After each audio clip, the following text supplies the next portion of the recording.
ও বাবা ফোনটা নিয়ে যাই, বাসটা নাচানাচি করছে। সে গুড মর্নিং। Good morning. এত আনন্দ কিসের? কারণ তুমি বাইরে যাচ্ছ। ওর বাবা বলে চলো। আজকে তাড়াতাড়ি ছুটি হয়ে যাবে। কেন না, এটা কেন কেন আমি জানি। কোন গাছটাকে ভালো লাগে? এই গাছটার সময় শেষ হয়ে গেছে। দেখি একটা ফুল দে। একটা ফুলই ফুটেছে আজকে, দেখি। ওই গাছটা শীতকালেই শুধু ফুল হয়, আর ফুল হয় না।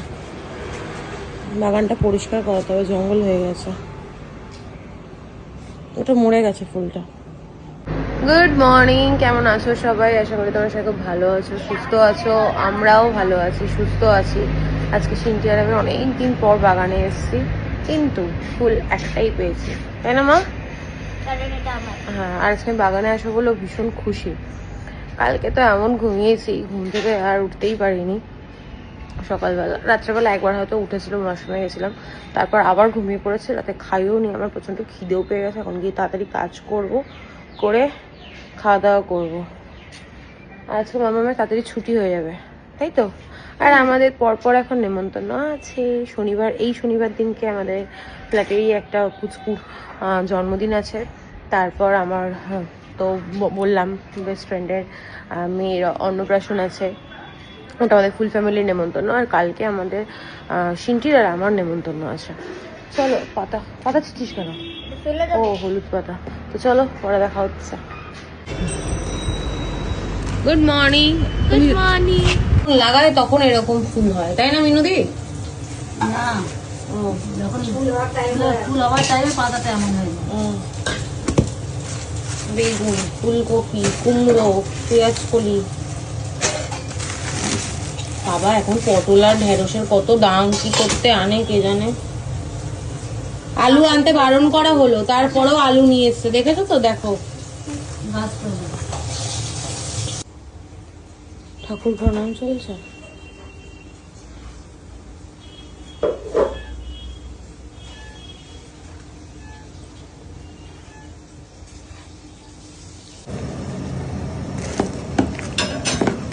আজকে সকালের ব্রেকফাস্ট কচুরি, গরম গরম কচুরি, আলুর দম, ছোট ছোট আলু। পোস্ত দিয়েছো না দিদি? বাজে এখন 10টা। দিদির আজকে একটু লেট হয়ে গেছে, আর আমাকেও পুরো পাগলের মতো লাগছে। আমাকে জাস্ট ইগনোর করো। এখানে সব খাবার দাবার রেডি করে রেখেছি। এটা আমার মায়ের, এটা আমার শ্বশুর বাড়িতে। আর লাউ শাক নিয়ে এসছে রুবাই আজকে, তো ওটা আজকে পাঠিয়ে দেবো ওই বাড়িতে, মানে মায়ের কাছে পাঠিয়ে দেবো। কারণ লাউ শাক মানে শাক ঠাক না দিদি ঠিকঠাক অত করতে পারে না, সময় সাপেক্ষ ব্যাপার, ওই জন্য মা করলে ভালো হবে। আর গ্যাসটা আজকে দেখো কি পরিমাণে নোংরা, দিদি আজকে পরিষ্কার করতে পারিনি। সিঙ্কটাও নোংরা।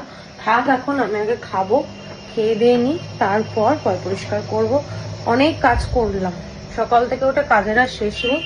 এই যে জামা কাপড় ভাঁজ করা, জামা কাপড় মেলা, মানে প্রত্যেক দিনের ডিউটি এটা আমার। চুলটা কেমন লাগছে, একটা পাগলের মতো। চলো, পরে দেখা হচ্ছে।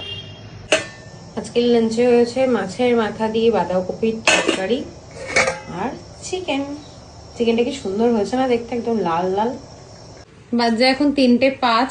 সিন্টিকে লাঞ্চ দিয়ে দিয়েছে। আজকের লাঞ্চে কচুরি খাবে। স্কুলে গিয়ে ও কচুরির স্বপ্নই দেখছিল যে কতক্ষণে বাড়ি আসবে, এসে কচুরি খাবে। আর আজকেই ওর তাড়াতাড়ি স্কুল ছুটি হয়ে গেছে। কি কারণে হয়েছে আমি জানি না, বলতেও পারবো না। তা আপনার কচুরিটা পেয়ে কেমন লাগছে? দারুন। কতক্ষণে আমি মুখে ভরবো? দারুন আছে। তুই তো এখনো ভালো করে খেলি না, ভালো আছে। পুরোটা কমপ্লিট করবি। মাম, কি ভালো লাগে বল? এরকম তাড়াতাড়ি ছুটি হয়ে যাবে, সুন্দর আরাম করে শুয়ে শুয়ে। টিভিতে ফোকাস নিচ্ছে না, যদিও কি দেখাচ্ছে।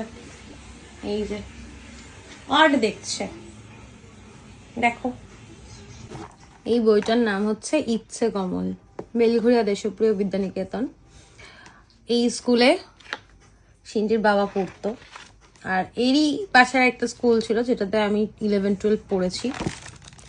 তো এই বইটা খুব স্পেশাল, যেহেতু স্কুলের অনেক স্মৃতি জড়িয়ে আছে। তার থেকেও বড় কথা হচ্ছে, একটা সময় যে স্কুলে পড়তো সেই স্কুলের বইয়ের ম্যাগাজিন আর কি আমাদের দোকানের সব অ্যাড দেওয়া রয়েছে, দেবাদ্রিতা ফার্মেসি।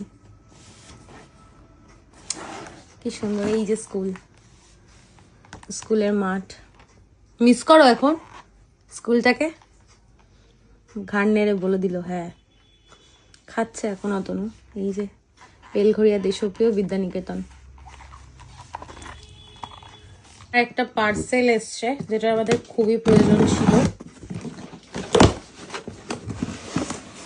বাবা, এর মধ্যে তো সব ভরে দিয়েছে রে।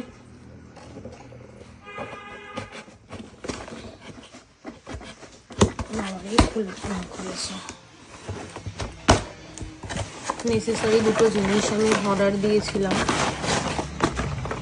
এই হচ্ছে শ্যাম্পু, যেটা লরিয়ালের নতুন লঞ্চ করেছে শ্যাম্পু। কন্ডিশনারটা করি।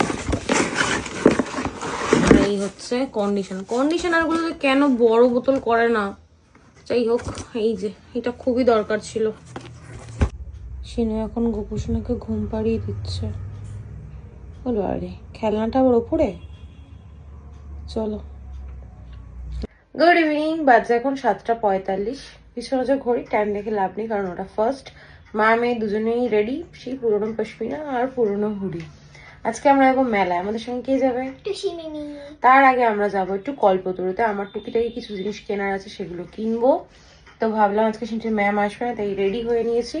তাদের একটু বেরোয়। আর মেলায় যাওয়ার সময় হচ্ছে আমাদের 1:30। তো আমার হাতে একটু সময় আছে, ততক্ষণ আমি চলে যাবো। আর ওখান থেকে একসাথে আমরা মেলা যাবো। তারপর শ্বশুর বাড়িতে যাওয়ার পরে শাশুড়ির দোকানে যাওয়ার ইচ্ছা আছে, মায়ের সঙ্গে একটু দেখা করার ইচ্ছা আছে। তার মধ্যে আমি টেনশনেও আছি, তার কারণ বোবোকে অনেকদিন পর আমি বাড়িতে একা রেখে যাব। তো দেখা যাক এসে কি দেখবো, সারপ্রাইজ আমাদের জন্য ওয়েট করছে। বেশি বকবক না করে এখন বেরোনো যাক।